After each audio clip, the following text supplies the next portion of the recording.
Hi, welcome back to Cotton Creation. So today I'm bringing you another version, or should I say another flavor of the vegan pound cake. And what I'm going to do today is I'm going to show you how to do a bourbon peach cobbler pound cake. You heard that correctly. So if you're interested in this video, please stay tuned. But before we hop into it, make sure you hit that subscribe button so you don't miss out on all the amazing videos.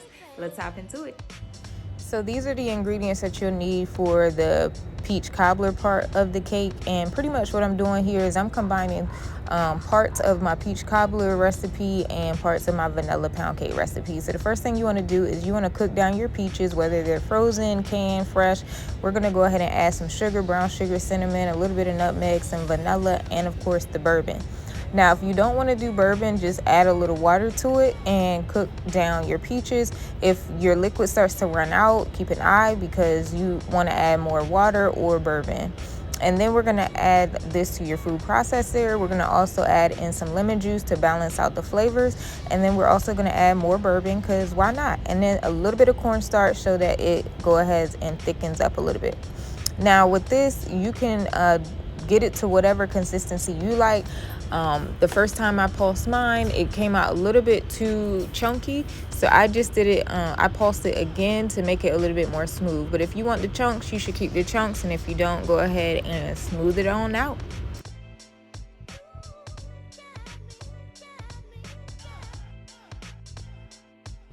All right, so we're ready to move on to the pound cake part of this. So these are the ingredients that you'll need for that. And as you guys know, the recipe will be down in the description box down below. So if you miss anything in the video, go ahead and click that link in the description box so you can go ahead and get all of the steps and the ingredients and the measurements. Okay, so the first thing we're going to do is we're going to cream together the sugar and butter. Make sure your butter is at least room temperature so that it's soft enough to whisk. Then we're going to go ahead and whisk in the just egg. And for this step, you know what? I did it both ways. I did it where I slowly poured it in, and then I also did it where I just poured all of it in, and it comes out just the same. I think with regular eggs, you definitely need to do it separately, but of course this is vegan, so you know, things don't necessarily perform exactly the same. So it actually works in our favor because you can just pour it all in at once and go ahead and whisk it together. And then we're going to add in a little bit of vanilla extract. And then from there, now this step I switched up. I actually do the sour cream next, and I whisk that in, and then I add the milk. It just avoids the little sloshy messiness of making it too liquidy too fast.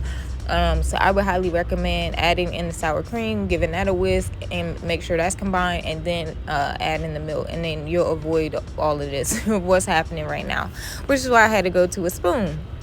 Anyway, next after that, what we're going to do is we're going to sift our flour and go ahead and get that ready for our next step.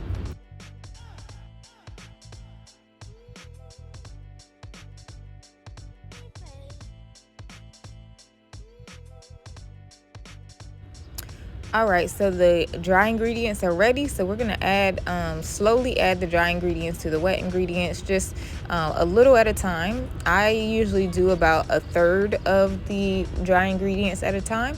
So go ahead and give that a whisk, and then just continue to repeat this process until all your dry ingredients are in your wet ingredients and until they're all combined. And you should end up with a nice, pretty thick consistency of cake batter.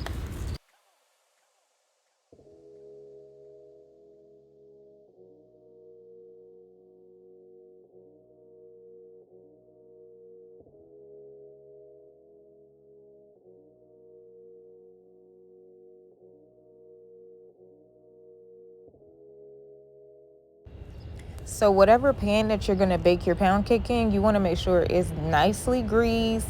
And for safety, for me, I go old school with this, and I go ahead and after I grease the pan, I go ahead and sprinkle some flour in it so I can dust it all over. But I mean, I just like to make sure it's going to come out easily for me. But if you don't need to, don't do it. So what we're going to do is we're going to actually layer the pound cake and then add in the peach cobbler part of it. So you want to just continue to repeat these steps until you have it all in there. Now let me say this, this batter makes a lot of cake. You can get about 3 loaf pans out of this batter. That's how much cake it is. So, and you also want to make sure that you do not overfill your pan, or you're going to have an absolute mess. And you're also going to the top of it is going to rise so much out of the pan that it's going to cook it faster, and your top is going to be harder or crunchier. So to avoid those things, just do not overfill your pan too much. Okay, so look, fam, I got this crazy idea after the fact. I was thinking, ooh, this might be good if I did like a crumble on top, the butter, flour, brown sugar crumble. But look, if you guys want to try it out before I do and report back and let me know how it is, I love you for life. All right, so this baby is ready for the oven, 350 degrees Fahrenheit, and an hour to an hour 20 minutes is what you're gonna need. And while that's cooking, let's go ahead and whip up this vanilla glaze, just some powdered sugar, some vanilla extract, and some vegan milk. I'm using almond milk today, and that's about it.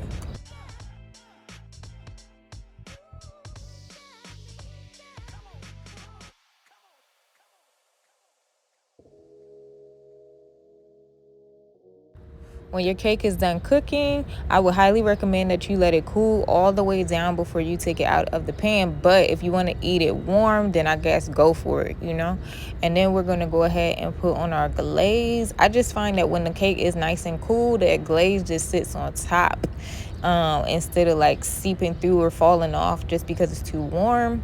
And then I wanted to show you guys another option that you could do if you want to make sure that the glaze is like evenly all over the cake. You can spread it out. And so this is what it's given. Come on. Peach cobbler. Bourbon peach cobbler pound cake. They ain't ready. It's so soft, so moist, and you get both the pound cake and peach cobbler feel from this. Let me know what y'all think down in the comments section. Oh yeah, and you can also top this off with some of Cardi B's whip shots. I mean, I don't know if you want to mix the brown and the white, or brown and the light. I don't drink, y'all. I just cook with it. But either way, I mean, her whip shots is really good, and they vegan. Now, I wasn't going to leave out the up close and personal cutting video so you guys can see just how moist this thing is. Oh, fell right on off. Ooh wee.